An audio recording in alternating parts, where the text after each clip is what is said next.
Gente, boa noite a todas e todos. Em nome do Citraeng, quero agradecer a presença de vocês aí, um dia chuvoso, às vezes um pouco mais complicado de chegar, mas acho que vai valer a pena ter vindo, porque, de fato,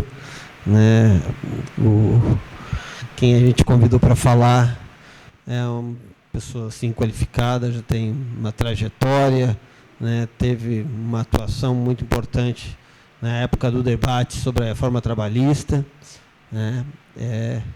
Chamar à mesa, então, desembargador do TRT15, professor da USP, doutorado na USP, doutorado em Paris, o desembargador Jorge Sotomayor. Seja muito bem-vindo. Obrigado pela sua presença.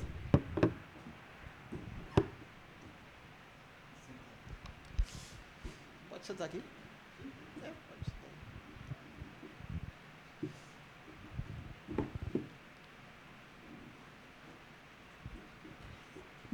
Então, convido a todos, o tema inteligência artificial e a precarização do trabalho no serviço público.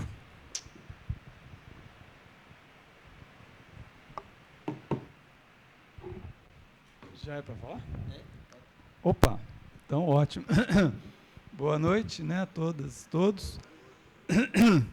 Uma grande alegria estar aqui. Agradeço o Citraeng pelo convite, pela oportunidade e a companhia do Davi. E, enfim, vamos conversar um pouco sobre esse tema que, na verdade, ele está interligado a várias outras questões que dizem respeito às nossas vidas, como profissionais, como servidores e servidoras, mas também como cidadãos, cidadãs, ou seja, como pessoas que vivem neste mundo que, de um jeito ou de outro, está aí sendo colocado, submetido a novos desafios, novas realidades, com esta questão da inteligência artificial. Portanto, são muitas coisas que a gente pode falar sobre isso, são várias franjas que a gente vai puxando, e espero que a gente consiga sair daqui com algumas reflexões, que para mim parecem relevantes. Primeiro, a ideia a mim me parece, que não é possível, ou não se deve, possível não é devido abominar as tecnologias, Vamos colocar assim, alguém já disse, ai governo sou contra, ai tecnologia sou contra, acho que não é uma bela postura. Ai governo sou contra, acho que é bom, mas a tecnologia sou contra, porque a tecnologia não é algo que se explica em si, não é um sujeito, é um objeto. E ela, como objeto, está a serviço da inteligência humana. A relevância que nós temos que ter é o que fazemos com a tecnologia e como a tecnologia é desenvolvida, por quem e para quais propósitos, e enfim, que venha a evolução tecnológica. Desde quando a humanidade passou a vamos dizer assim, a ser influenciada, né, ou gerida por este modelo de sociedade que se convencionou chamar capitalismo, nós vivenciamos a todo instante evoluções tecnológicas, né? Não é uma realidade de agora, né? As máquinas a vapor foram grandes evoluções tecnológicas. E depois os computadores, enfim, lembra-se? O telex, lembra-se do telex? O telex era uma coisa assim, caramba, a gente manda uma mensagem aqui, sai lá, né? Eu, na época, trabalhava em banco e eu era operador de telex em 1986, né? E numa situação, se me permitem, né, falar do ponto de vista assim, pessoal, mas numa situação bem trágica, porque eu era não só o operador do telex, né, mas eu era também o responsável por enviar por telex. Aliás, não. Eu fazia isto, mas também fazia múltiplas funções, né? Também era responsável por fazer as aplicações de overnight. Vocês lembram desse overnight? Aplicações que rendiam de um dia para o outro, não sei quantos %. E isto era feito via telefone. Então eu ligava de Pouso Alegre, onde eu trabalhava na agência do Banco Itaú, e ligava para alguém em Belo Horizonte, né, que tinha a central, né, e tinha que passar o valor e a conta. Então você imagina, não sei, tal pessoa, conta tal, valor tal, 6 milhões de sei lá o quê. No dia seguinte, aquilo lá ia render 6 milhões e 400, era uma coisa assim absurda. Só que se eu falasse 6 e ele entendesse 3, e aí no dia seguinte o cliente chegava lá e falava, perdi não sei quantos, aí tinha que fazer uma vaquinha, né? A gente fazia, como é que chama aquele negócio? Não é rateio, não, fazia, oh meu Deus, bom, esqueci o nome, que você, rifa, é isso, fazia rifa para poder pagar o banco, né? Enfim.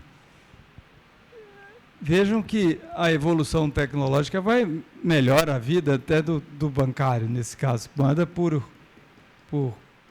depois e-mail, hoje WhatsApp, sei lá, você manda o documento. Antes era né? E já era telefone, né? Já era uma evolução muito grande. Pois enfim, o fato é que são muitas sucessivas, né, mudanças tecnológicas. Esta aqui talvez seja a mais impactante de todas, né, porque nós temos aqui uma multidão de conhecimentos tecnológicos. A gente faz coisas aqui inimagináveis, assim, para épocas passadas, né?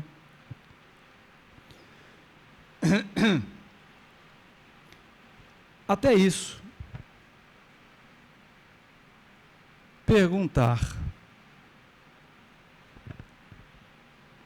no Meta, né, abre o WhatsApp e o WhatsApp diz aqui, pergunte para mim qualquer coisa. A inteligência artificial, não sei se o WhatsApp de vocês já está aparecendo isso, né? Aparece, né? Pois eu perguntei. E perguntei para a inteligência artificial o tema do nosso seminário.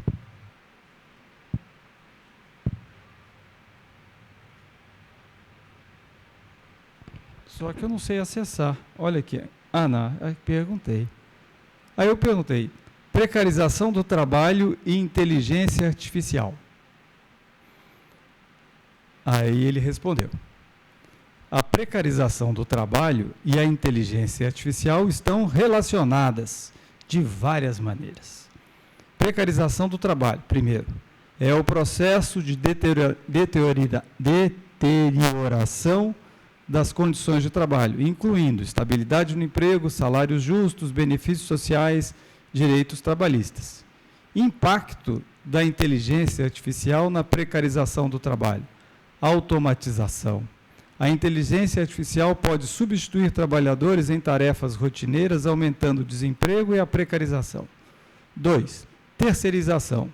A IA facilita a terceirização de serviços, levando a uma maior precarização. 3. Trabalho remoto. A IA permite o trabalho remoto, mas pode também aumentar a exploração. 4. Desigualdade. A IA pode aumentar a desigualdade salarial dos trabalhadores, pois os trabalhadores que não têm habilidade para lidar com a tecnologia podem ser prejudicados. 5. Vigilância. A IA pode ser usada para monitorar trabalhadores, reduzindo a privacidade. Consequências: perda de direitos trabalhistas, redução da estabilidade no emprego, aumento da exploração, desigualdade salarial e impacto na saúde mental. A inteligência artificial sabe todo o mal que ela faz, né? Isso é impressionante. Não vamos abandonar a inteligência artificial, vamos usá-la, né? Contra ela mesma. Ela mesmo dá as nossas... É claro que depois, né, ela espertamente... Oh, meu Deus, eu não sou inteligência artificial, então eu me perco aqui com um negócio. Está com um contato ali, né? Não, é porque ele virou de cabeça para baixo. Claro que espertamente, depois ele fala assim: soluções. Regulação da inteligência artificial no trabalho. Treinamento e desenvolvimento de habilidades.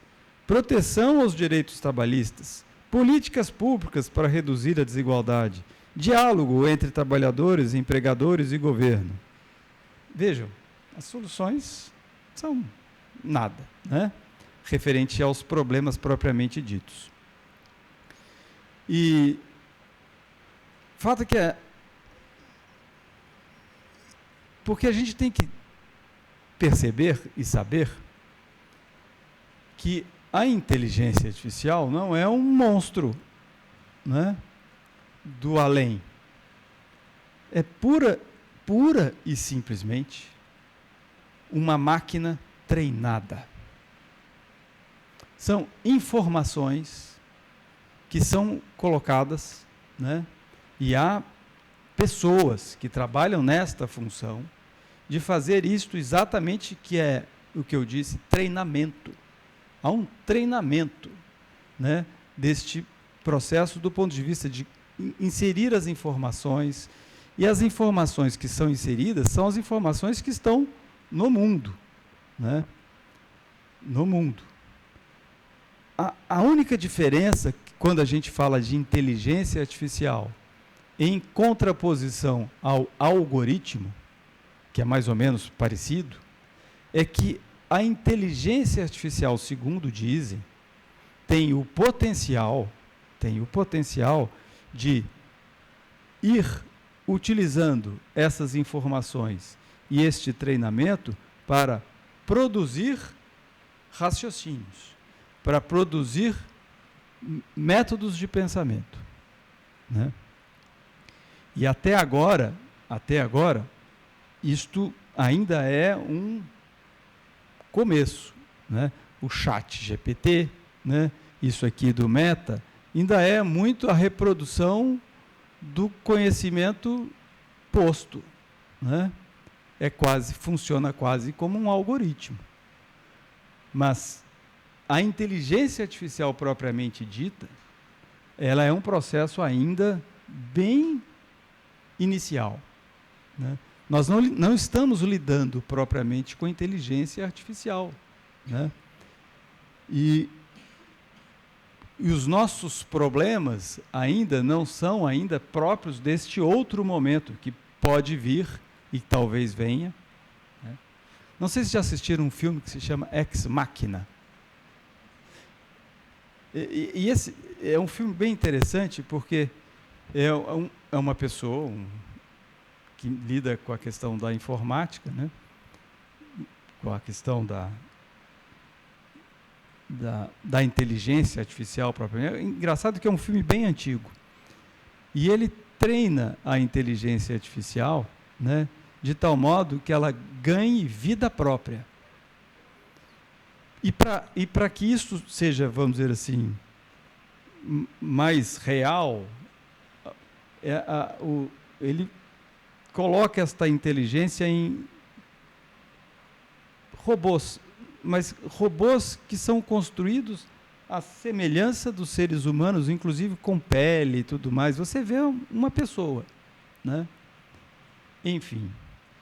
E ele leva para esse ambiente que ele tem lá, um ambiente todo separado, numa ilha, para desenvolver este projeto, ele leva uma pessoa para fazer um teste, para saber se a inteligência artificial já está desenvolvendo algo, né, que é próprio da condição humana, que é um instinto de autodefesa, né?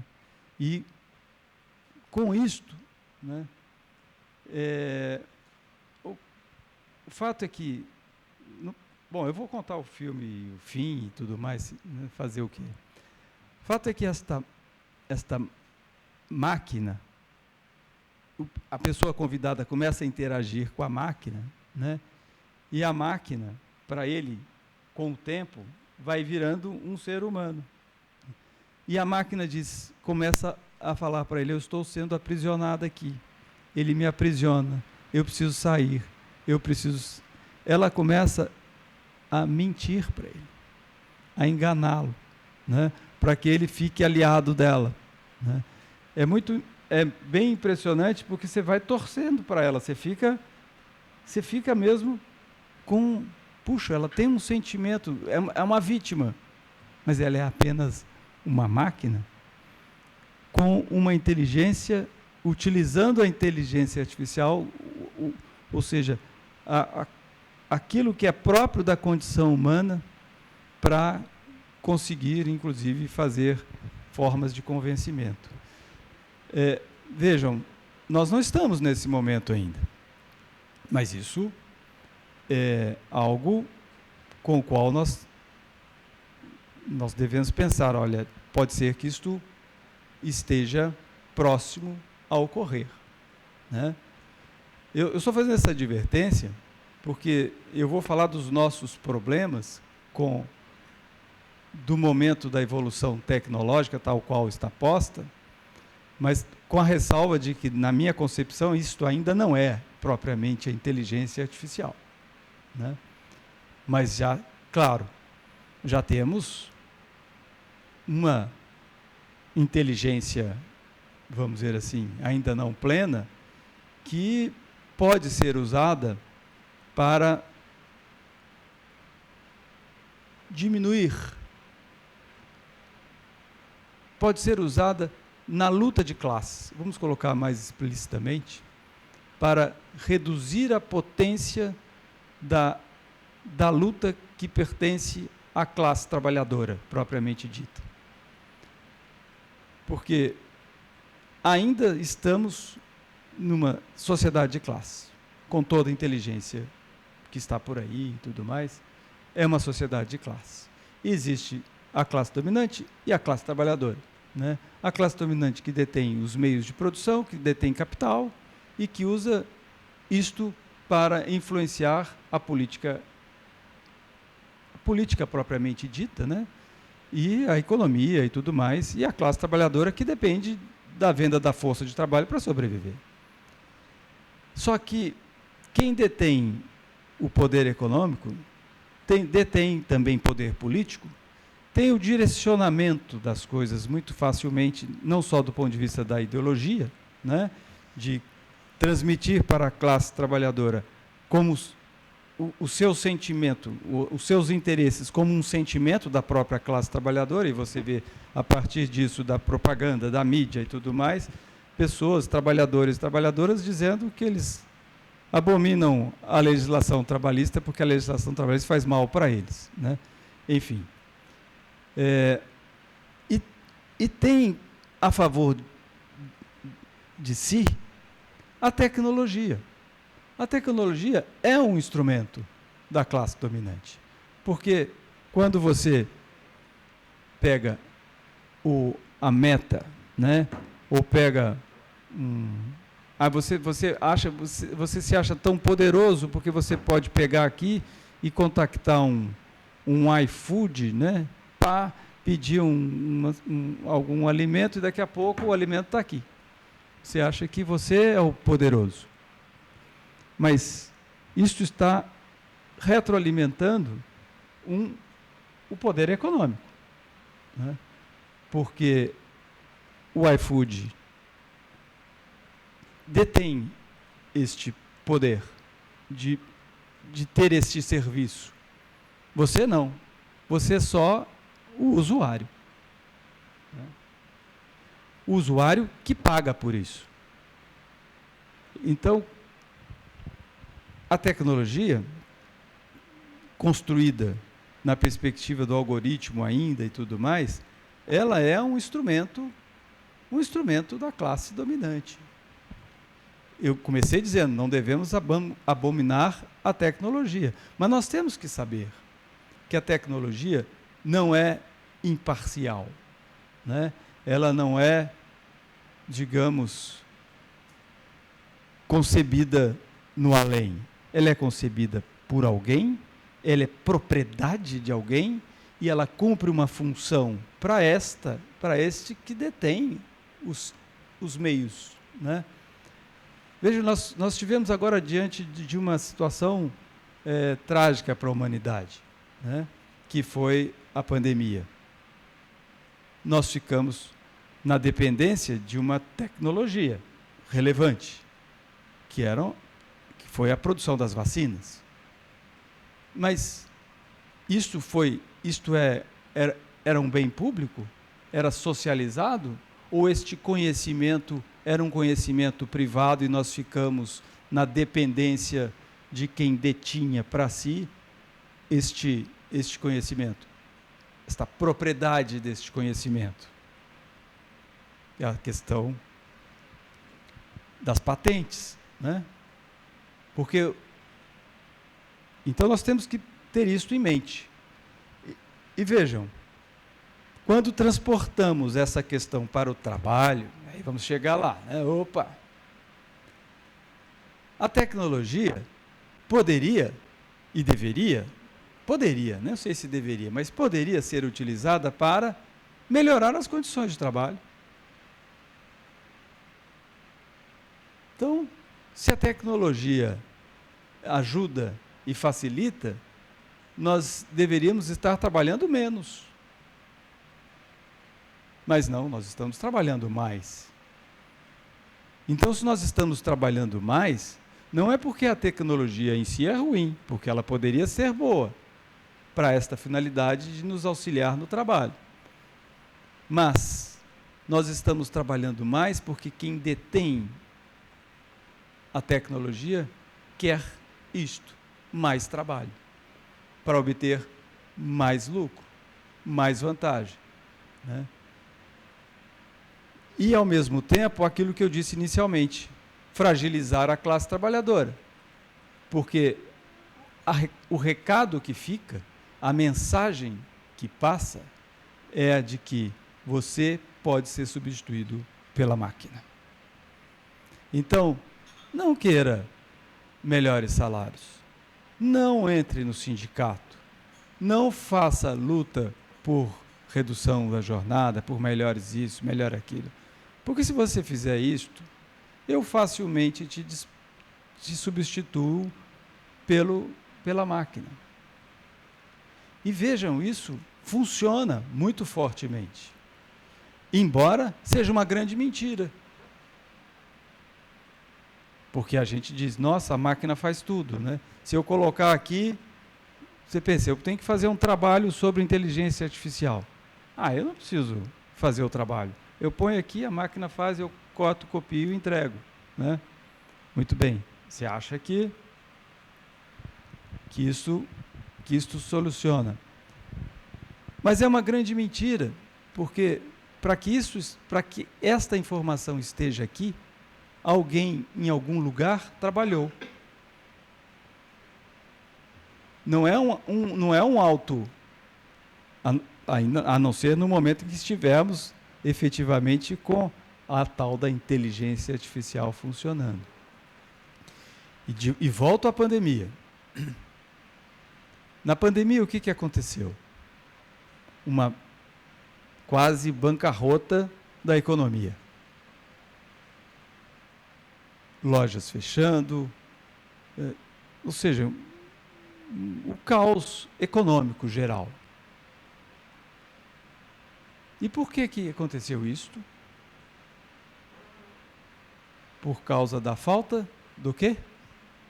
Do trabalho humano e da circulação da mercadoria. São elementos essenciais de funcionamento da sociedade capitalista. Então, a máquina não vai substituir o ser humano. No modelo capitalista, não. Mas ela vai servir para achincalhar e diminuir a própria consciência de classe, da classe trabalhadora.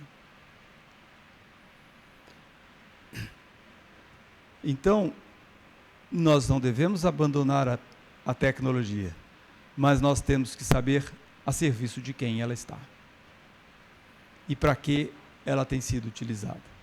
E aí, se nós formos falar da nossa realidade de servidores e servidoras e magistrados, me coloco então também na posição, a gente tem que compreender que a tecnologia no judiciário tem sido utilizada para diminuir, primeiro, diminuir a independência e a autoridade do poder do magistrado, da magistrada.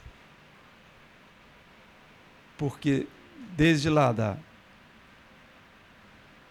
do documento 319 do Banco Mundial, que é uma política internacional para o funcionamento do judiciário na periferia, né, do capital, onde nós estamos, né, que era uma determinação de que o judiciário teria que ser um judiciário atento às necessidades do mercado e que, portanto, não poderia ser um judiciário que quisesse aplicar políticas de Estado social, né, na periferia do capital, tem que ser um Estado neoliberal. Então, não pode ter um juiz independente, um juiz que aplique a Constituição, que aplique as normas conforme a sua compreensão. É preciso que seja um judiciário de cúpula, uma cúpula que determine o direito a partir dessa perspectiva econômica e o judiciário que siga, né, esses entendimentos. E aí, gente, é só pegar tudo que aconteceu de 1999 em diante, vocês vão ver todos esses elementos presentes na atuação da magistratura, né? Desde a criação do CNJ em 2005, né? E aí vai essas reformas do CPC, depois reclamação constitucional, ação direta de preceito, como é que é? Ação de ADPF, né?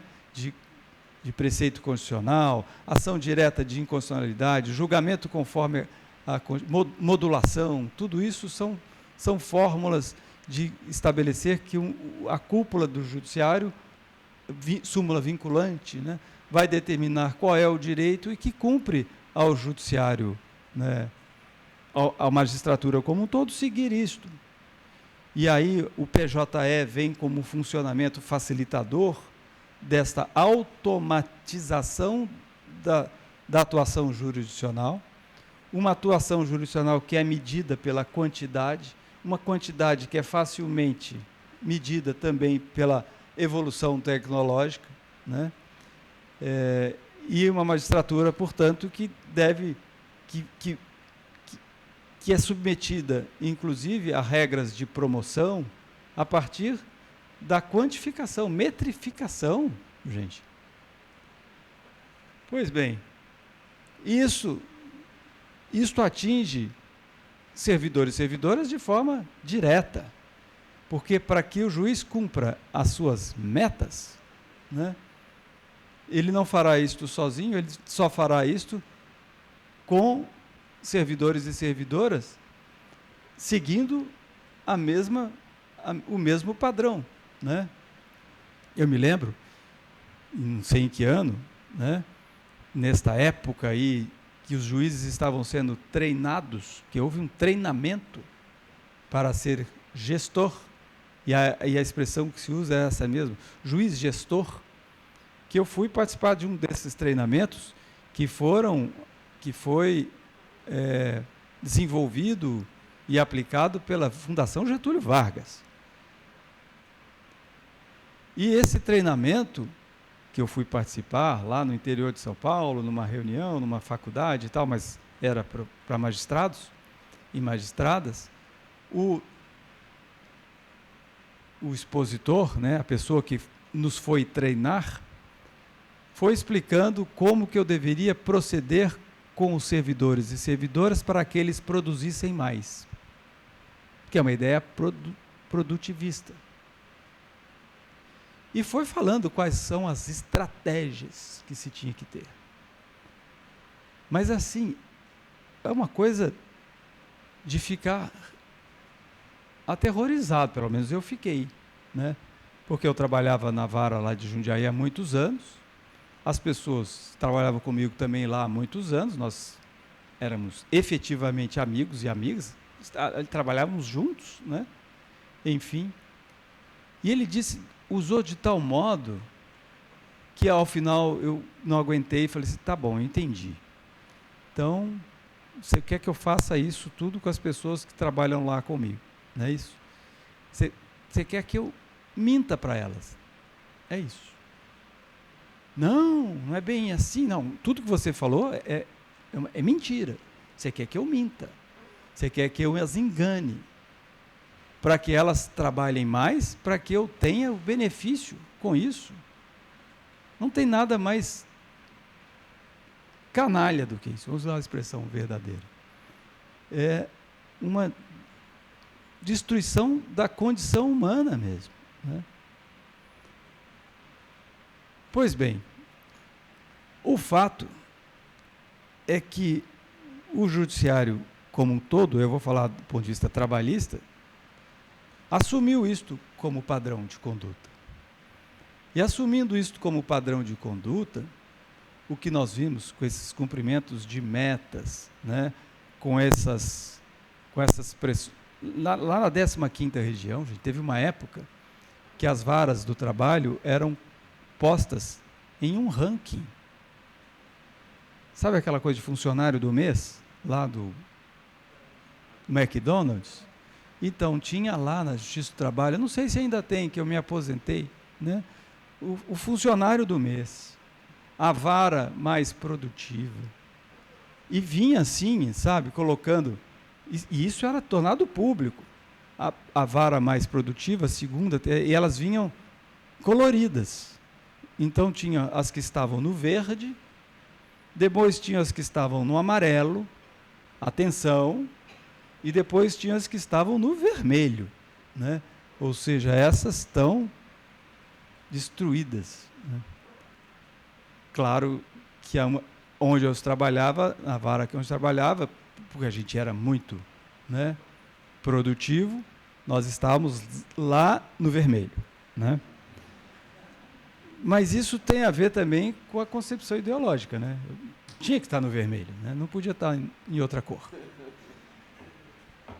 E eu me lembro uma vez, inclusive, que eu, andando, ainda juiz na vara, né? Andando no tribunal, me deparei com um corregedor, né? E naquele instante exato, porque as coisas variavam mês a mês, né, e tal, tinha uma variação, mas naquele mês específico, a nossa vara do trabalho era simplesmente a última, né? Não só estávamos no vermelho, como estávamos na última colocação. Aí eu encontrei com ele e ele falou assim, Jorge, conseguiu chegar na última colocação, né? Eu falei, atingi a meta. Agora é dobrar, né? Enfim. Mas vejam, se você fosse lá em Jundiaí, na vara do trabalho, aquela situação em si precisava ser trabalhada de tal modo que não fosse ela destruidora também por outro aspecto. Como é difícil, né? Porque para você ficar no verde, você precisa impor um ritmo de trabalho adoecedor. Você não impõe o ritmo de trabalho adoecedor, a consequência é aquela. Só que aí as pessoas também ficavam mal porque estavam naquela posição. Aí eu tinha que fazer um trabalho psicológico com os servidores e servidoras, dizendo, não tem problema. Não se incomodem tanto. Ah, não, doutor, mas como é que pode? Olha aqui onde a gente está. E aí teve um dia que eu vi que estava uma alegria danada na vara. Falei, nossa, o que será que aconteceu, né? Aí estava todo mundo feliz lá no final do mês. Porque, gente, é muito complicado você lidar com isso. Porque você trabalha, né? Você trabalha, você faz seu serviço, você está trabalhando mais do que você pode, não sei mais do que. E chega no final do mês, vem um relatório que diz que você andou para trás. É como se você não tivesse feito nada. Eu falei, caramba, é muito ruim isso. E é comparativo, né? Você não está no domínio dos que você não sabe o que os outros estão fazendo e como estão fazendo para atingir tais objetivos. O fato é que um dia estava uma alegria tremenda lá, e eu falei, nossa, gente, o que aconteceu? Nós saímos do vermelho? Não, nós ainda estamos no vermelho. Mas então por que essa alegria toda? Nós éramos a terceira vara de Jundiaí, né? É porque a segunda piorou mais do que a gente. Eu falei, aí é deterioração plena, né? Porque a nossa alegria só seria porque os outros estavam piores, né? E por que a gente ficava no vermelho? É bom esclarecer, né? Já que está sendo filmado, está sendo transmitido e tudo mais. É porque porque essa era uma quantificação, né? Era uma avaliação quantitativa e não qualitativa. Então, quantos acordos faz, em quanto tempo, né? Quanto tempo demora para fazer isso, quanto tempo demora para fazer aquilo. Então, quanto mais você tivesse uma atuação jurisdicional que fosse de convencimento dos reclamantes a renunciar aos seus direitos, para fazer acordos, para fazer sentenças de improcedência, né? Você tinha uma atuação jurisdicional mais célere e melhor você estava. Mas eu me recusava a fazer acordos, né? Consequentemente, não fazendo acordos, o processo prossegue. Quando o processo prossegue, é muito serviço que um processo que termine em acordo não gera, né? Na execução, também isso gerava um monte de... Eu aplicava muitas multas, aplicava isso, aplicava aquilo. Então, os servidores trabalhavam o dobro do que outros que trabalhavam em outras varas. Era um sacrifício para trabalhar ali comigo. E, ao mesmo tempo, ficava para a mensagem geral que eram incompetentes, né, que não conseguiam levar a tarefa adiante.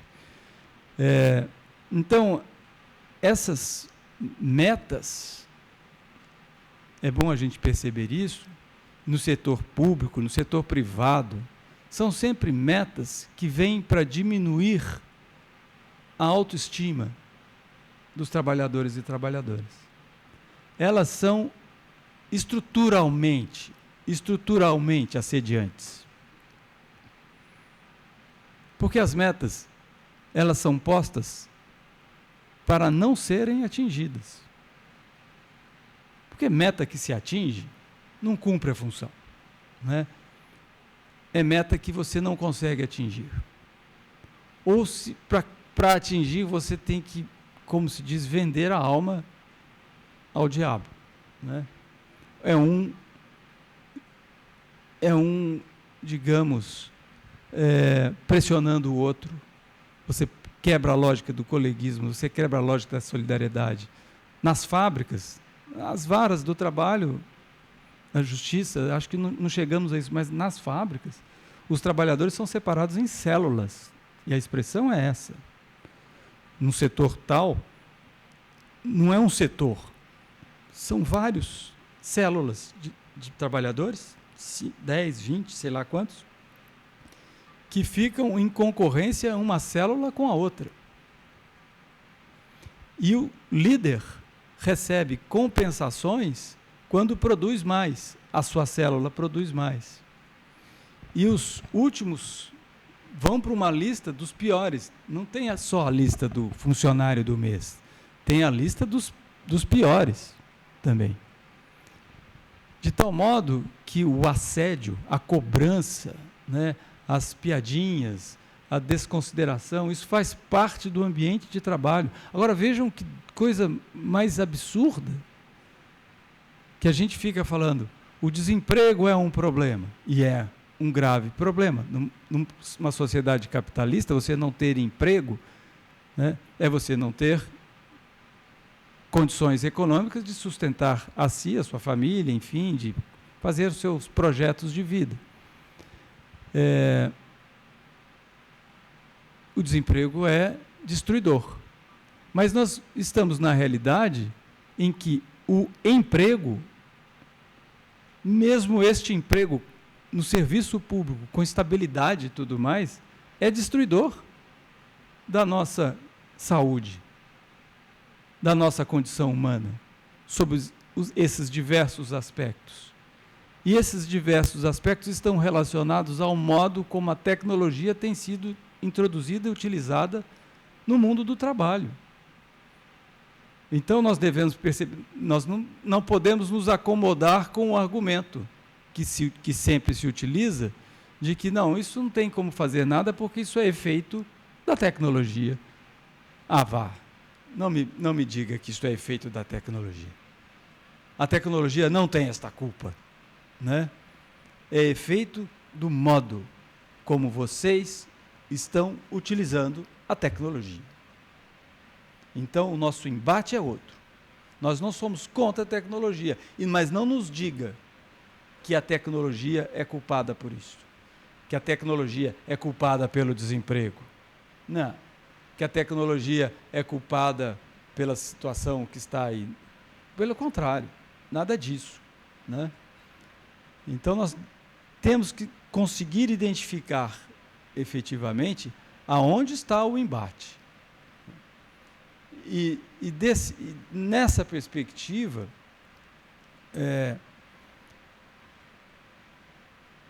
não sermos induzidos por naturalizar essas realidades, porque elas não são naturais. Porque nós temos uma tendência de adaptação, né? Então vamos nos adaptar a isto. E aí propor soluções como a inteligência artificial propôs aqui. Vamos regular, vamos fazer isto. Nada, né? Nós temos que reverter este quadro, né, de quem detém a tecnologia. Claro, se pensar do ponto de vista ideal, né, seria a classe trabalhadora tomando para si os meios de produção, inclusive a tecnologia, né? Essa talvez seja a única solução possível para que haja a emancipação da nossa condição humana, que fomos reificados e até hoje estamos nessa situação. Mas, pelo menos, não podemos naturalizar isto, né?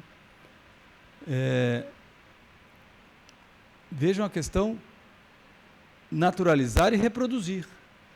Vejam a questão do assédio moral, que é muito presente no mundo do trabalho.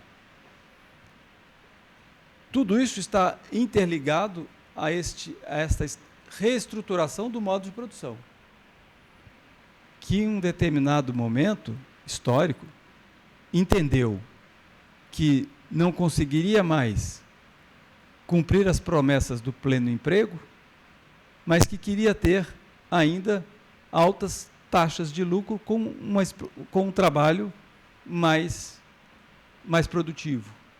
Isto incentiva, né, a intensificação do trabalho, no mundo do trabalho. Esta reestruturação faz com que o assédio, né, como eu disse, das pressões pelo trabalho, sejam corriqueiras. Só que aí a gente naturaliza e começa a problematizar o assédio como se fosse um problema pertinente à própria classe trabalhadora. O chefe, né, assediador, aquela pessoa que tem uma moral deturpada e tudo mais. Sim, é um problema, né, que esta pessoa... Isso é a tecnologia está avisando que meu tempo acabou. Tem que obedecer à tecnologia. Mas não foi ele que pôs, não. O tempo foi a tecnologia. Porque se nós identificarmos como o inimigo, o chefe assediador, eu não estou dizendo que a gente deva simplesmente ignorar, né? Sobretudo se for um assédio sexual, né? Mas nós temos que entender também que aquilo tudo está dentro de uma estrutura maior e o inimigo, né? Há um outro inimigo que precisa ser também afrontado, né? Porque senão a empresa sai ilesa e sai, inclusive, como boazinha. Já tomei as providências para punir o assediador. Faz lá o compliance, diz que denúncia e não sei mais o que, como se ela fosse o local pleno de assegurar a plenitude dos direitos humanos e fundamentais, quando não é, ao contrário, é ali que é para matar tudo, né? Enfim, nós não podemos cair nesta naturalização e reproduzir, portanto, a lógica do poder econômico. E aí, pronto, falei, meu tempo acabou, muito obrigado, e temos muito para que falar sobre isso, se quiserem, daqui para frente. Muito obrigado.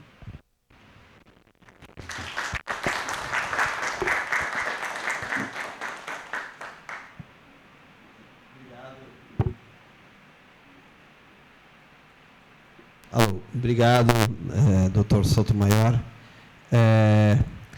A minha meta era ser rígido no tempo, mas a conversa estava tão boa que eu não cumpri a meta também de ser rígido no tempo e deixei o senhor falar um pouquinho mais, mas acho que foi muito bom, né? Eu queria abrir a palavra aí, quem quiser se manifestar, fazer alguma pergunta. Enquanto as pessoas vão se animando, de repente eu faço um comentário aqui. Eu acho interessante, né, porque a gente lembra, né, ouvindo essa palestra, de algo que deveria ser assim natural, né, mas que não é muitas vezes, que o avanço ele tem como objetivo melhorar a nossa qualidade de vida. E que a gente não vive para trabalhar. O trabalho é justamente uma forma de melhorar a sociedade para a gente viver melhor. E a lógica produtivista, a lógica que coloca a ideia do sacrifício, em vez dos parâmetros legais, né, do que deveria ser os limites do trabalho, né, da nossa profissão, a gente não está aqui para se sacrificar, a gente está aqui para trabalhar dentro de uma jornada, dentro de parâmetros que foram definidos através de uma luta histórica, de conquistas históricas da classe trabalhadora. E essa outra lógica produtivista, ela realmente ela acaba entrando na nossa cabeça de uma forma muito, muito forte. E como o trabalho é fonte da nossa autoestima, né, e a gente quer, de fato, né, apresentar um trabalho de qualidade, até para, né, construir a nossa autoestima. O que é esse trabalho de qualidade? Quem coloca a régua do que é esse trabalho de qualidade? E aí, quando eles colocam a régua, eles estão brincando com a nossa autoestima, estão nos adoecendo, etc. Né? Mas, enfim, é só um comentário aqui. Gostaria de que o pessoal se animasse aqui para falar. Está todo mundo feliz no trabalho, então... Quer vir na frente? Quer aqui? É que talvez seja bom, porque senão não vão ouvir lá vocês. Ah, tem gravação também.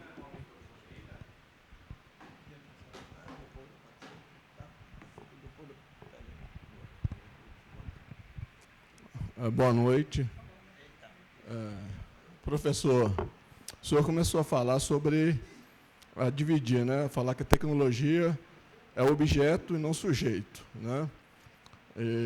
Mas aí eu pergunto ao senhor o seguinte: no futuro, né, de acordo com sua experiência, com os seus estudos, o senhor acredita que numa eventual subjetivação da tecnologia ou da inteligência artificial, como é descrito, como é falado nos filmes de ficção científica, nos livros de ficção científica? Obrigado.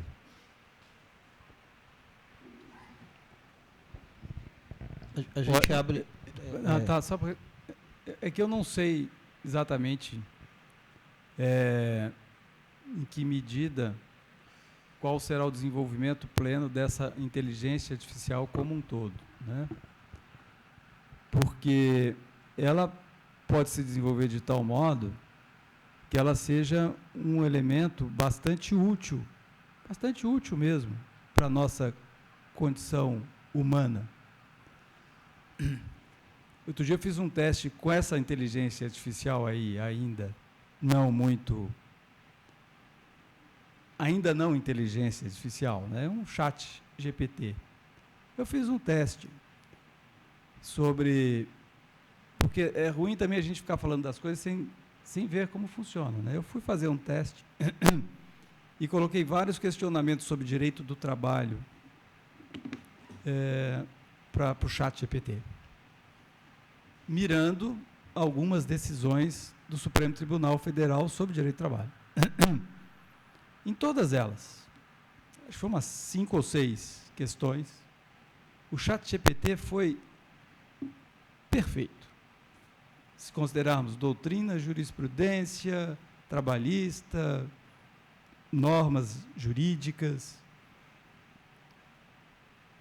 E em comparação com as decisões do Supremo, se eu fosse um professor, eu daria nota 10 para as decisões do chat GPT e nota 0 para as decisões do Supremo. É um sintoma ali que a máquina foi bem melhor que o homem, né? Pelo menos aqueles seres humanos ali. Mas aí você já antevê uma questão, porque aí o Luiz Barroso, né, Roberto Barroso, está dizendo: vamos introduzir a inteligência artificial no judiciário para os julgamentos. Ele não pode fazer isso por enquanto, por mais que ele tenha essa bravata, porque se fizer isso, as soluções vão ser contrárias às decisões do Supremo, vão ser melhores que muitas decisões, até inclusive da Justiça do Trabalho. Então eles precisam treinar ainda, treinar muito esse algoritmo para que ele possa ser reprodutor dos entendimentos da Suprema Corte. Esse não está treinado, mas ele assume isso, precisamos treinar devidamente para que isso aconteça. Só que se for uma inteligência artificial, e se a inteligência artificial raciocinar a partir das normas, dos princípios, dos tratados internacionais e tudo mais, o resultado não vai ser esse que eles querem, porque esse resultado é um resultado deturpado. É um resultado deturpado pela ideologia. Aí, se a inteligência artificial for só racional, razão mesmo, lá do iluminismo e tudo mais, ela será útil para os seres humanos. Mas aí, talvez ela não seja utilizada, né? ou então ela consiga ser treinada de tal modo que ela chegue a este ponto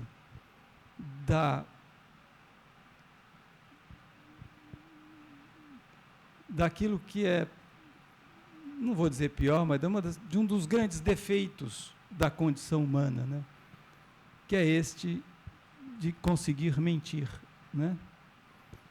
Este de produzir raciocínios ideologicamente concebidos. Aí nós estamos perdidos, né? Porque vem com a chancela da máquina. O que vem com a chancela da máquina parece ser tão poderoso. Mas veja, esse futuro aí ainda está para ser construído. E nós temos que participar da construção disso. Nós não podemos simplesmente assistir. Das lutas da classe trabalhadora é participar deste processo, de como será a inteligência artificial utilizada em benefício de todos os seres humanos. E não simplesmente dizer isso é coisa do demônio, não queremos falar sobre isso, vamos rezar. Não, nós seremos engolidos se assim ficarmos fazendo. Agradeço pela pergunta. Obrigado.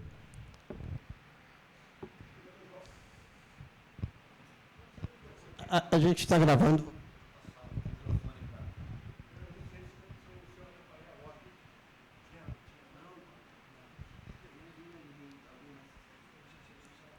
Tudo bem, doutor? Prazer que assistir a palestra do senhor. É o seguinte, nós, oficiais de justiça, nós estamos enfrentando um problema muito grande com relação ao argumento de que a tecnologia vai suprir o cargo de oficial, o cargo de oficial de justiça, de certa forma, ele vai se tornar obsoleto. Mas, assim, inclusive, no último edital de concurso aqui para a Justiça Federal, o edital não traz nem a possibilidade do concurso para a função, para o cargo de oficial de justiça. Em Belo Horizonte, na Justiça do Trabalho, por exemplo, eu não tenho os dados, mas talvez tenha menos oficiais de justiça atuando em Belo Horizonte que juízes. E o argumento é de que a tecnologia vai realmente limitar as atribuições dos oficiais, porque hoje você pode mandar as correspondências por e-mail, etc, etc. Só que o oficial de justiça, de certa forma, ele representa o judiciário perante a comunidade, que é a atribuição maior que eu entendo ser do oficial de justiça. Mas, assim, nós sabemos que a questão não é a tecnologia, igual o senhor já explicou na palestra, mas me parece que o novo CPC, ele já tratava dessa questão de terceirizar todas as fases do processo, exceto aquela a jurisdição.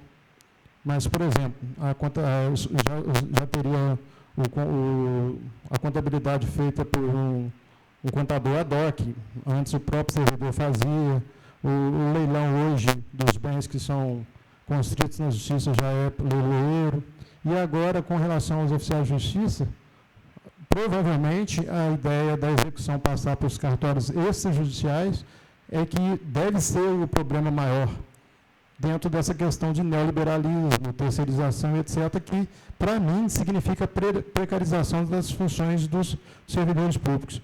Mas, de certa forma, o senhor acha que a inteligência artificial ela pode trazer novas atribuições para os oficiais de justiça, no sentido deles serem mais valorizados?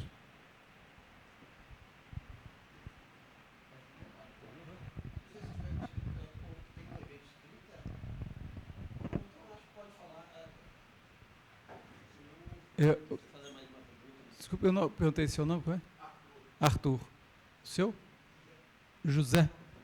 Agradeço, José, pela pergunta. Mas, como você disse, a pergunta já trouxe a resposta, né, no sentido de que, na verdade, não é a tecnologia que vai tirar postos dos oficiais de justiça, é o modo como a tecnologia está servindo como argumento para esta finalidade, que é uma finalidade que ela depõe contra a justiça do trabalho, né? Que, como você bem disse, o oficial de justiça é a interlocução direta do Poder Judiciário com a sociedade. Aquilo que o juiz fica lá, né, na sua imparcialidade, vamos dizer assim, equidistante e tudo mais, o oficial de justiça pode ir lá e conversar com a parte. E não só conversar, mas explicar o que está acontecendo. Ouvir, né? Isto é, assim, de um dado de cidadania muito, muito profundo, muito sério. A gente perder o sentido disso é ruim demais, né? Para a instituição como um todo, dentro de uma lógica produtivista. Manda um e-mail. Como assim manda um e-mail? Isto não é nem de longe a mesma coisa. Sem contar que o oficial de justiça, sobretudo nas questões relativas à notificação, intimação e tudo mais, muitas vezes exerce uma função que é muito de detetive, né? Quantas vezes não é? De descobrir as coisas, de a partir de um dado. Eu trabalhei imensamente influenciado, auxiliado pelos oficiais de justiça que trabalhavam comigo. A gente dialogava intensamente. E eles vinham com propostas, inclusive para o teor da decisão. Por que não faz assim, que eu já faço isso, que eu já faço aquilo? Enfim, é muito deprimente ouvir isto, né? Que estão desconsiderando a relevância da função do oficial de justiça para a justiça e para um efeito de cidadania, né? Não tem nada de tecnológico nisso, né? Agora, a inteligência artificial pode corrigir isso? Eu não sei. Aí essa final da pergunta depende muito daquilo que eu disse ao final, né? De quais as nossas forças políticas, e a classe trabalhadora precisa. Aí é uma outra questão tão mais profunda, né?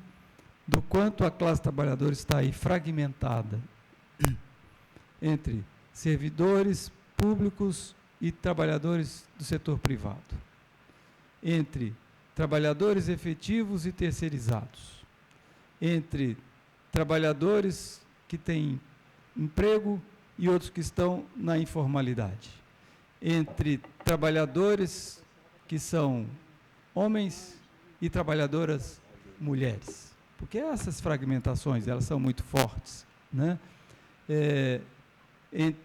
Com relação a negros e negras no ambiente de trabalho, que ainda há segregação, ainda há discriminação racial, né? Nós vemos o modo, inclusive, como o direito é concebido, direito de trabalho, estou falando só do direito de trabalho, né? Em que nós admitimos terceirização com precarização, porque também são trabalhadoras, sobretudo mulheres negras, né? Trabalhadoras domésticas, sem os mesmos direitos, porque também são mulheres negras. Então, nós temos uma classe trabalhadora repleta de fragmentos, né? E que fica difícil, inclusive, unificação de lutas por conta disso. Mas é preciso, uma vez por todas, em um momento de necessidade urgente, classe trabalhadora dividida em categorias, né? Os bancários, os petroleiros, os metroviários, sendo que as greves de um não solidarizam, os outros não se solidarizam, pelo contrário, né? Se colocam muitas vezes como fura-greve, né? Enfim, a classe trabalhadora precisa recuperar sua consciência de classe como um todo e ter lutas políticas que são fundamentais. E uma dessas lutas fundamentais é tomar domínio para si do conhecimento. Por exemplo, a quebra das patentes. Nós não podemos mais ficar submetidos a que 2 empresas no mundo detêm o conhecimento das vacinas, gente. Passamos por isso agora. Como assim? E é preciso conhecimento público. Não pode ser conhecimento privado para enriquecer grandes empresas. E daí vai, né? Tantas coisas que a gente precisa fazer E essa também, né? A inteligência artificial não pode ser propriedade privada, ela tem que ser de domínio público. E a classe trabalhadora precisa participar desse processo, se inteirar dessa luta, participar dessa luta enquanto classe. E aí o que vai dar, não sei. Agora, se não participar, o que vai dar eu sei, né? Precarização e... enfim.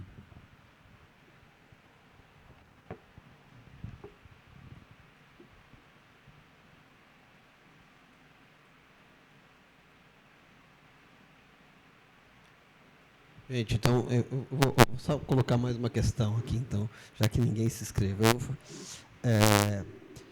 Porque o senhor muito bem coloca a importância da consciência de classe, da importância da consciência da unidade, né, e do trabalhador saber, né, em que contexto ele está, né, de exploração.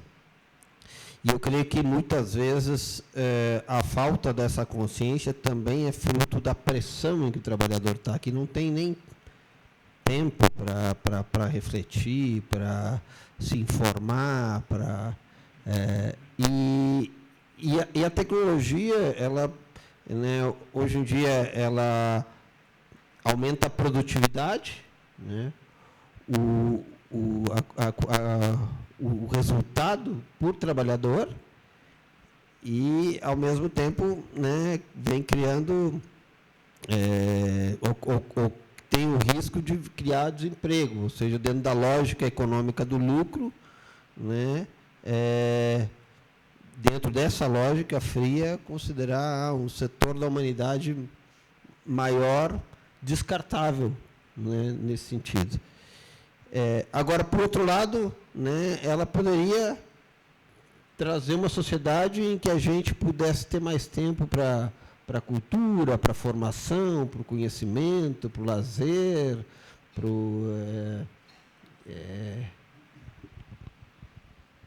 Mas não, perceba, não é um por outro lado, né? Porque há quem tem consciência disso e quem domina o processo, quem domina a tecnologia, sabe que a tecnologia tem essa potência de inclusive, facilitar mobilizações sociais. Então, ela tenta, faz com que as coisas aconteçam do modo que seja de interesse da classe dominante, né? O que nós precisamos fazer é intervir nesse processo de forma ativa e não simplesmente esperar que a tecnologia sirva sozinha para algo. Eu lhe pergunto, por que é a direita conservadora fascista que se vale das redes sociais?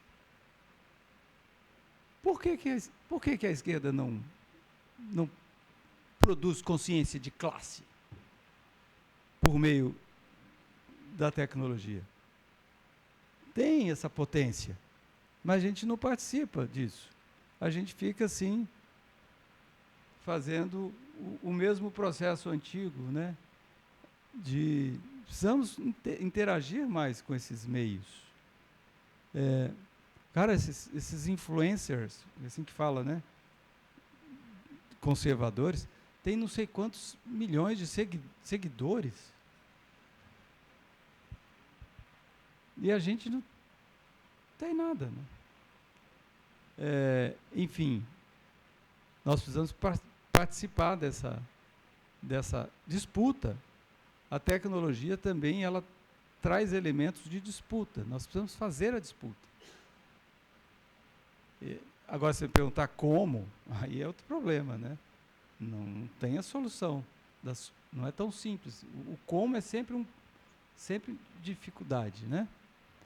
Mas porque envolve, olha, você vê, envolve inclusive dinheiro, né? Tem que ter, não é simples. Você tem que ter financiamento. E quem vai financiar, né? Mas mesmo assim tem gente que tem muitos seus seguidores e tudo mais, né?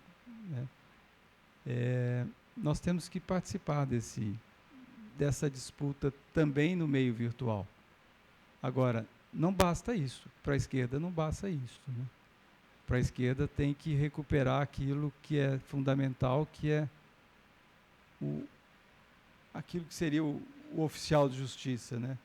O ir, conhecer, participar da realidade, da vida das pessoas. Tem que parar de ver o sofrimento como objeto de estudo, né? Tem que partilhar, tem que ter propostas efetivas, nós temos que, e eu tenho dito isso por aí, nós temos que recuperar as utopias. Utopias de que podemos construir um outro mundo, uma outra sociabilidade. Se nós não concebermos isso, nós estamos fadados a ficar afundando ainda mais. E reproduzir essas utopias, perceba, não é dizer o socialismo é possível amanhã, né? Mas ele pode ser construído. Acreditar que ele pode ser construído. Porque o capitalismo já deu mostras que não vai nos conduzir a lugar nenhum. Quer dizer, vai nos conduzir à barbárie e ao fim do mundo. E nós estamos muito mais próximos do fim do mundo do que do fim do capitalismo, é bem verdade. Mas o fim do mundo está muito próximo, né? Não está tão distante assim. O ecossistema que o diga.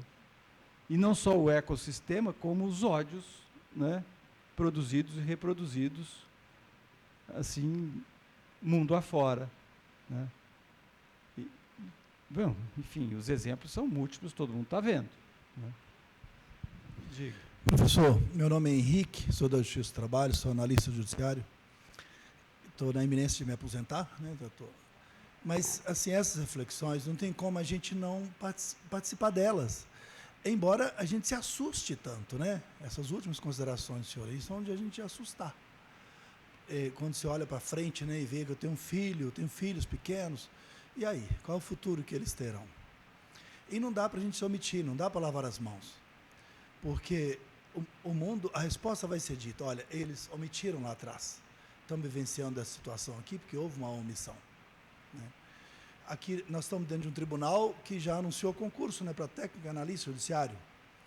Será que lá no edital está preocupado com isso? Está vendo isso? O servidor, aquele que almeja uma estabilidade e tal, ele sabe que vai enfrentar uma situação dessa? Eu falo porque é o seguinte, hoje eu não consigo ver separação. Quando a gente olha o nosso sindicato, a luta sindical, você consegue ver a separação de classes, né? Mas nessa questão da inteligência artificial, eu não consigo ver. Eu não consigo. Ontem, no encontro nosso passado, eu vi uma magistrada, né, aqui de Minas, e ela fez uma palestra e falou coisa que eu até disse, poxa, como é bom ouvir isso de uma juíza, né? E exatamente se posicionando, né? Isso eu não costumo ver. Mas só que nessa questão que se coloca agora, eu não vejo diferença, separação de juízes e servidores. Vocês conseguem ver? A coisa está vindo amordaçando a todos nós, sabe? É uma quantidade de água que vai nos afogar se nós não nos unirmos. Então, eu acho que o sindicato, Davi, nós, do Citraeng, que é um sindicato em nível de muito destaque, né, no cenário nacional, nós temos que lutar bravamente e juntar, talvez, com o ICL, Instituto Conhecimento Liberta, que é uma fonte que nos possibilita questionamento, que hoje é considerado, né, um meio de informação mais confiável no Brasil, né, segundo pesquisa. Então, nós temos que realmente encarar isso e levantar essa discussão e trazer mais pessoas, né, como o doutor veio aqui. Muito obrigado, doutor, viu? Eu conhecia, né, eu queria muito conhecê-lo. E eu acho que nós temos que nos unir. Acho que está colocada a questão, pena que tem pouca gente aqui, mas isso aumenta a nossa responsabilidade, né? E muito. Eu só queria colocar isso, é mais uma colocação do que uma pergunta, doutor. Eu estou no caminho certo ou estou a ver navios? Eu te agradeço muito pela sua manifestação, porque você trouxe algo que é essencial. Quando você diz precisamos nos unir, né? A reação a tudo isso, ela precisa ser coletiva. Uma situação, por exemplo, de assédio moral, não se resolve com a individualização da conduta ou com, pior, né? Individualização da conduta do assediador, ou pior, né? Alguém ainda considerar que a vítima é fraca, né? Não aguenta a pressão, culpar a vítima. Porque se nós não tivermos atentos a essa sua chamada de que a reação é coletiva, primeiro nós não conseguimos reagir, e segundo, a gente pode inclusive reproduzir, porque quando a gente assimila e naturaliza, a gente reproduz. Como se diz, atinge juízes e servidores. Mas se a gente assimila e se faz uma adequação, você olha lá para a lista e vê que você está em terceiro, você se acha o máximo, né? Eu consegui. Se eu conseguir, os outros não conseguem porque eles são fracos. O que isso gera? A desunião, né? Faz com que os opressores da classe trabalhadora estejam dentro da própria classe trabalhadora. É disso que o capital se vale, gente.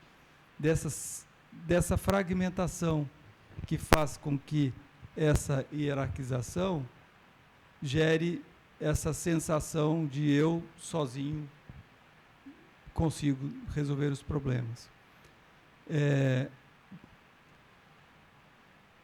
Então, é essencial que, e aí a atuação sindical, e por que o capital precisa tanto destruir o sindicato, né? Porque o sindicato representa esta atuação coletiva.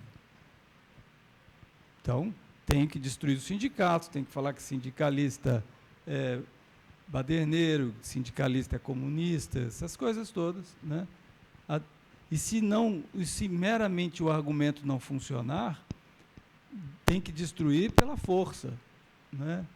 Com opressões, dispensas. Quantos sindicalistas historicamente não sofreram, né? Consequências graves nas suas vidas pelo fato de estarem estimulando a luta coletiva dos trabalhadores. Mas só haverá luta coletiva dos trabalhadores a partir de uma lógica de consciência. Você não pode, né, chegar na pessoa que está lá se achando o máximo porque ela é produtiva. Já viram o filme A Classe Operária Vai ao Paraíso? Lembra-se lá do Lulu? Né? É o super trabalhador produtivo, né? Que um dia perde o dedo. E quando ele perde o dedo, ele fala, putz, eu sou um ser humano. E quando ele vê que ele perdeu o dedo e para a empresa aquilo nada significa, ele fala, caraca, a quem eu servi, o que eu fiz com a minha vida, né? Essas pessoas não estão vendo isso. Estão lá, ganhando prêmio, ganhando não sei o quê, e a vida está indo para o ralo. Saúde, né? Convívio social, vida mesmo, vida. Existe vida fora do trabalho, gente. O trabalho é um pedaço da nossa vida. E quanto menor for esse pedaço, mais vida nós teremos, sobretudo porque nós estamos falando de trabalho alienado, né?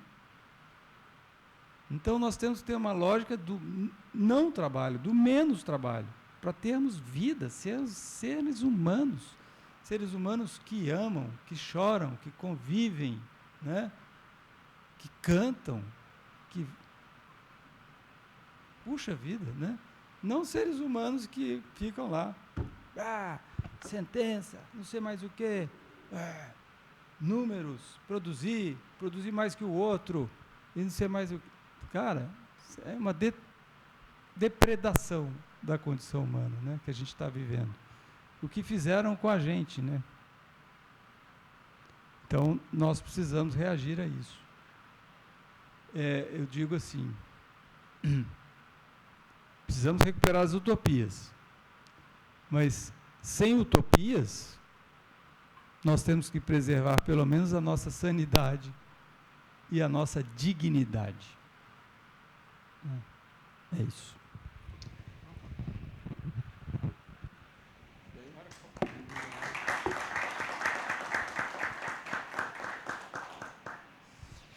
Eu queria agradecer profundamente, né, do desembargador Sotomayor. O senhor falou, tá? O senhor falou da importância da gente ocupar a internet, né? O senhor tinha um canal no YouTube, inclusive, né? Falando sobre questões jurídicas. Não sei se ainda está ativo, né? Acho que é bom. Um canal que chama Resenha Trabalhista, mas eu fiz na época da pandemia. Assim. Eram entrevistas semanais com trabalhadores e trabalhadoras durante a pandemia. Sim. Aliás, é um documento bastante importante, porque eu entrevistei, foram acho que mais de 60 programas, né? Uhum. Com todas as categorias de trabalhadores e trabalhadoras, como eles estavam passando durante o período da pandemia. Tem esse registro histórico lá. Agora que eu me aposentei, eu vou tentar voltar um pouco mais às redes.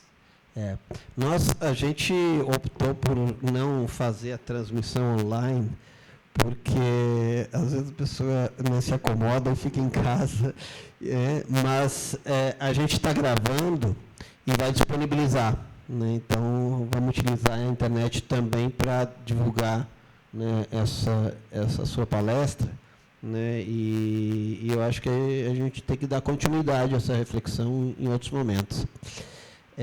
Quero agradecer, né? O Dr. Sotomayor saiu lá da sua casa, em São Paulo, veio aqui, aceitou o nosso convite, né? A gente está muito feliz com isso, né? Porque esse debate ele é tão necessário, a gente é tão metralhado com a ideologia dominante e a gente faz essa reflexão é muito importante. E eu queria convidar também, não sei se alguém mais também quer falar alguma coisa, se o Dr. Sotomayor quer falar mais alguma coisa. A gente tem um coquetel aqui, né, na saída, né, a oportunidade de a gente comer alguma coisa, também trocar uma ideia entre nós, né, tomar alguma coisa, né, e agradecer aí a presença aí de vocês nesse dia chuvoso, né, de todas e todos que vieram. Muito obrigado.